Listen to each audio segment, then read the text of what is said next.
السلام علیکم ناظرین، ہائی ٹیک نیوز کے نیشنل اور انٹرنیشنل خبروں میں آپ کا خیر مقدم ہے۔ میں ہوں نیہا خان۔ نظر ڈالتے ہیں آج کی اہم خبروں پر۔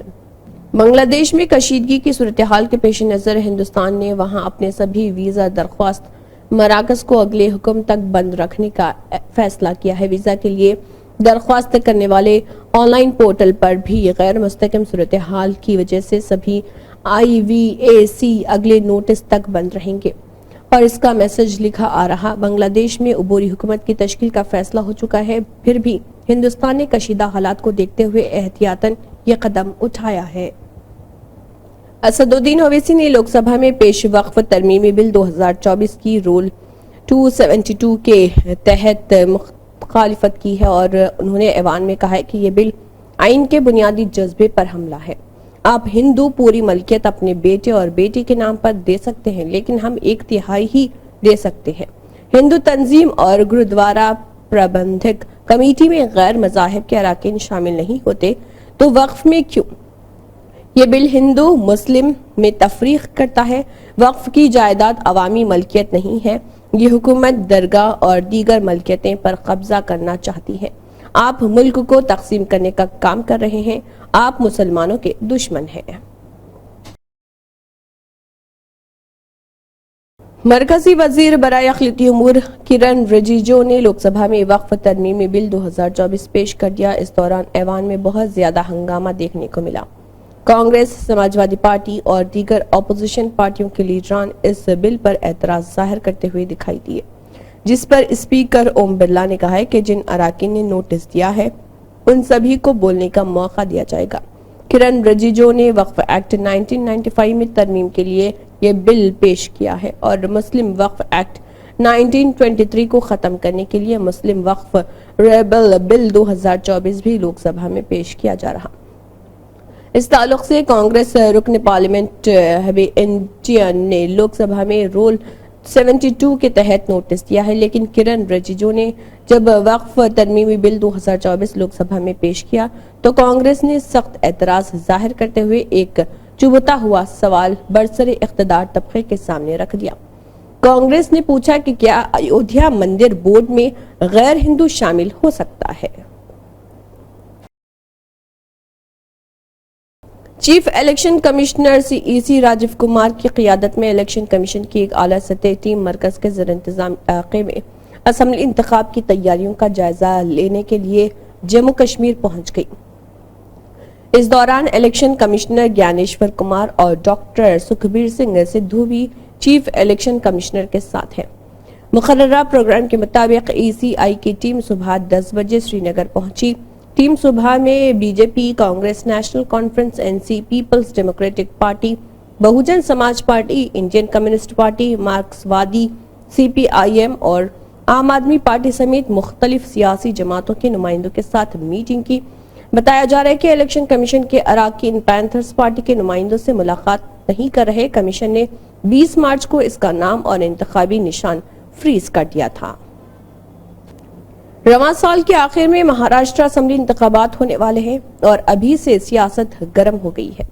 کئی قداور رہنما اپنے سیاسی مستقبل کی تلاش میں پوری طرح جٹ گئے ہیں۔ اس درمیان مہاراشٹر کے نائب وزیر اعلیٰ اجیت پوار نے ایک حیرت انگیز بیان دیا۔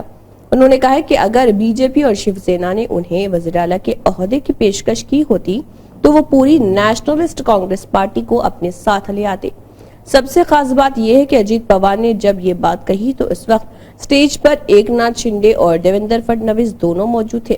اجیت پوار نے مہاراشٹر کے وزیر اعلیٰ ایک ناتھ شنڈے کی سوانح عمری یودھا کرم یوگی ایک ناتھ اور سمبھاجی شنڈے کتاب کے اجرا کے موقع پر درج بالا بات مذاق کے طور پر کہی، لیکن اس کے کئی سیاسی معنی نکالے جا رہے ہیں۔ RBI نے ایک بار پھر ریپو ریٹ یعنی شرح سود میں کسی طرح کی تبدیلی نہ کرنے کا اعلان کیا ہے۔ یہ 9ویں مرتبہ ہے جب ریپو ریٹ میں کوئی بدلاؤ نہیں ہوا۔ RBI نے ریپو ریٹ کو 6.5% پر جو کا تو رکھا، یعنی نہ ہی قرض مہنگے ہوں گے اور نہ ہی اس میں کوئی کمی دیکھنے کو ملے گی۔ واضح ہے کہ RBI نے آخری مرتبہ فروری 2023 میں ریپو ریٹ 0.25% بڑھا کر 6.5% کیا تھا۔ تب سے اس میں کسی طرح کی تبدیلی نہیں کی گئی۔ تازہ فیصلہ مانیٹری پالیسی کمیٹی کی میٹنگ کے بعد لیے گئے ہیں جو کہ 6 اگست سے چل رہی تھی۔ اس میٹنگ میں لیے گئے فیصلوں کی جانکاری RBI گورنر شکتی کانت داس نے جمعرات کو دی ہے۔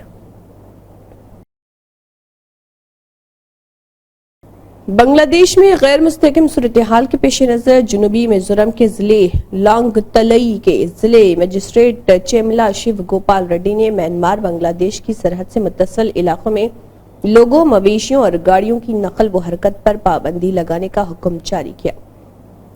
حکم نامے میں شام 6 بجے سے صبح 6 بجے تک بین الاقوامی سرحد کے 3 کلومیٹر کے دائرے میں لوگوں کی آمد و رفت پر پابندی ہے۔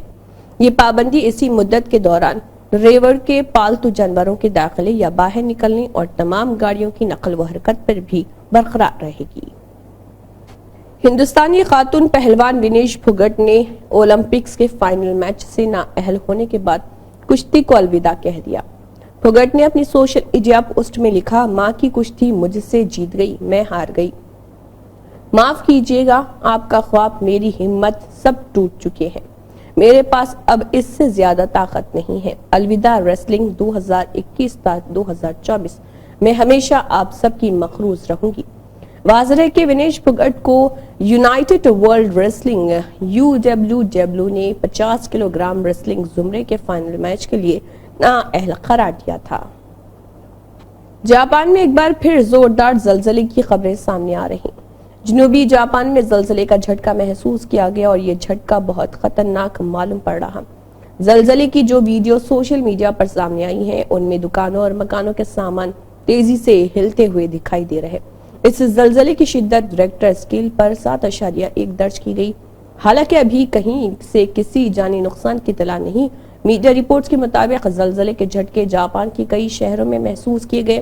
ان جھٹکوں نے کچھ دیر کے لیے لوگوں کی سانسیں روک دی۔ زلزلے کے بعد جاپان میں سونامی کا الرٹ جاری کر دیا گیا۔ یہ الرٹ جاپان کے محکمہ موسمیات مرکز نے جاری کیا۔